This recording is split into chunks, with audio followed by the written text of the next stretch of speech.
Good day! My name is Wolf, an esports shoutcaster, analyst, coach, and content creator from the Philippines.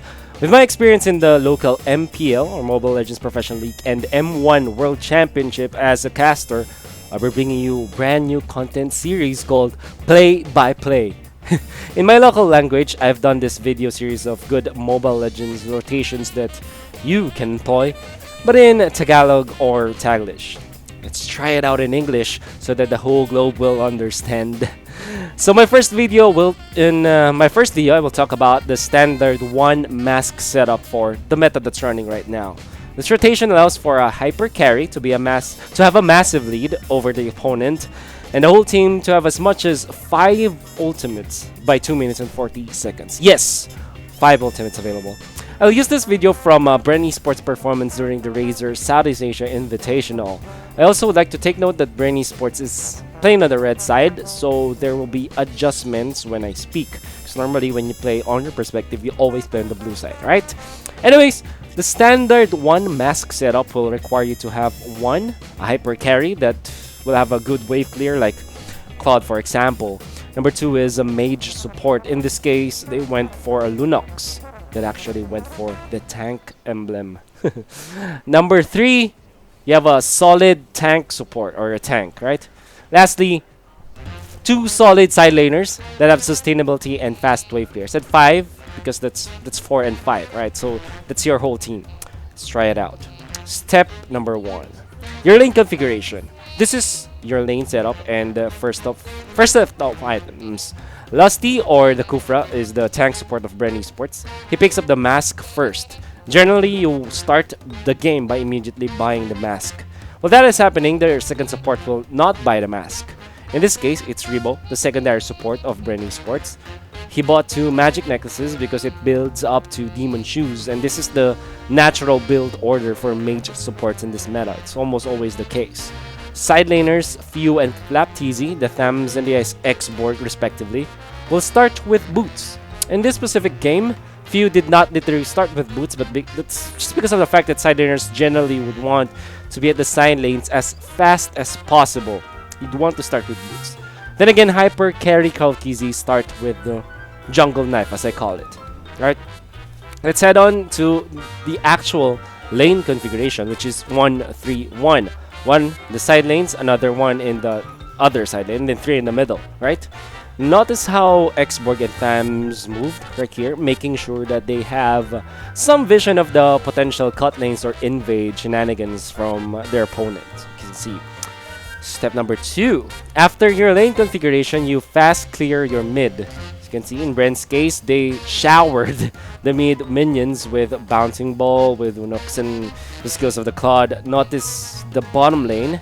In the player's perspective, this is the X-Borg lane, which is actually the bottom lane. Since Bren is on the red side, the X-Borg played aggressively, wanting to clear the wave as fast as possible. This is strength of the year anyways.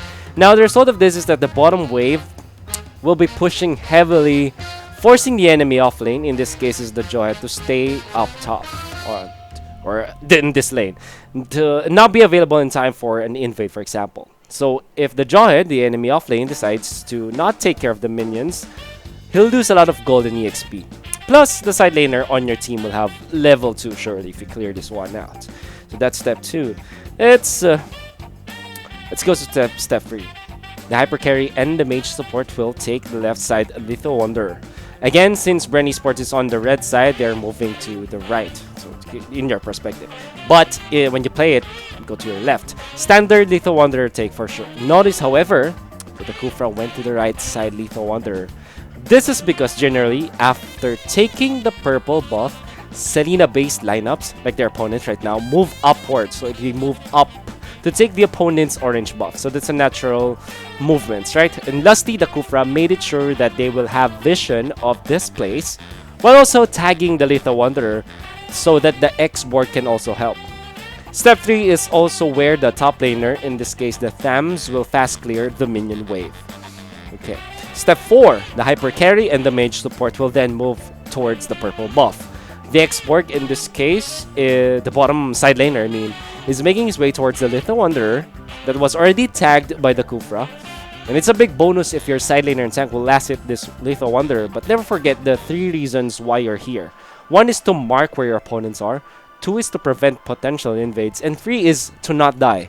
That's important for the tank support and the side laner. Step 5. Now, purple buff for Hypercarriage support. Then the top laner, in this case is the Thams, will take the little crab beside him. Step number 6. The Hypercarry, the tank support, and the mage support will head towards the mid lane and clear the minions there. Mind the positioning again of the tank. Lusty as the Kufra is so smart as he doesn't want to be seen by the opponents, also placing himself in a position where he can defend his mid laner and their own orange buff. Again, being careful not to die. It's best if the players don't get cocky and try to get kills because it's not worth your life in the early stages of the game to lose minions and buffs, or at least, if you die after getting the buff for a few minutes or a few seconds, you don't have the buff. So that's a negative for sure. While this is happening, the bot laner X-Borg will go back to the lane, and in the best case scenario, the bot laner's HP isn't too low to go back to base. Top laner Thams will then go to the Scaled Lizard, which is the range jungle creep near the crab. Alright, so let's head on to step number 7. Hypercarry will now go to the Rock Urza. This is the quote-unquote green buff near the mid lane. And side laners will finish off their jungle creep assignments. Then get back to their lanes ASAP.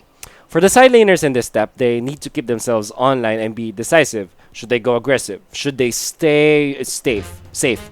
It's going to be up to them. Remember, it's always much better if you just prioritize the farm over trading for kills.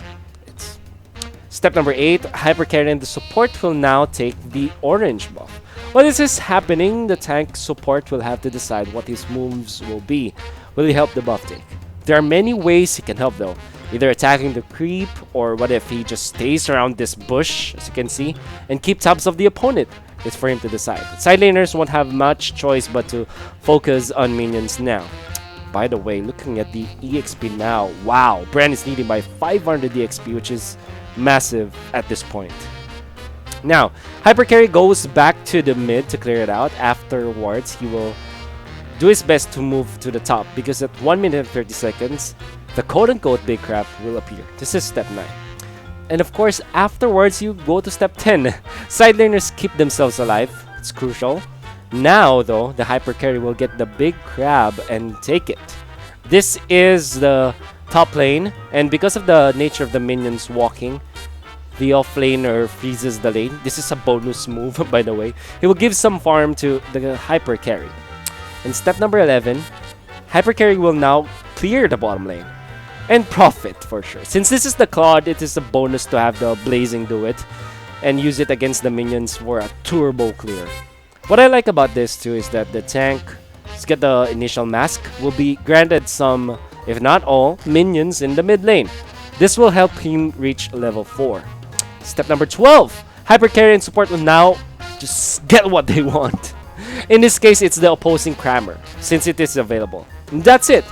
This rotation allows for a massive gold and EXP lead. By 2 minutes and 30 seconds, Bren Esports were leading by 700 gold and more than 1,700 EXP. This means that after the dust have settled, your team will get all ultimates, everybody is level 4, while your opponents will only have 2 heroes with ultimates. Bren Esports will lose their Kufra, but the strength that they got from their early rotations gave them even more kills in the end and win the early game by a massive amount. Well, this is a one mask opening. Eventually, Rebo bought another mask by 2 minutes and 20 seconds. You have the discretion to continue the one mask setup until the end, or just proceed with multiple masks. What's important is that you already set yourself up with ultimates and good items, so as your tank support will not suffer. That's it! I hope you liked the first episode of Play by Play. I'll be posting more in the future for sure. My name is Wolf again, and good luck on your ranked games.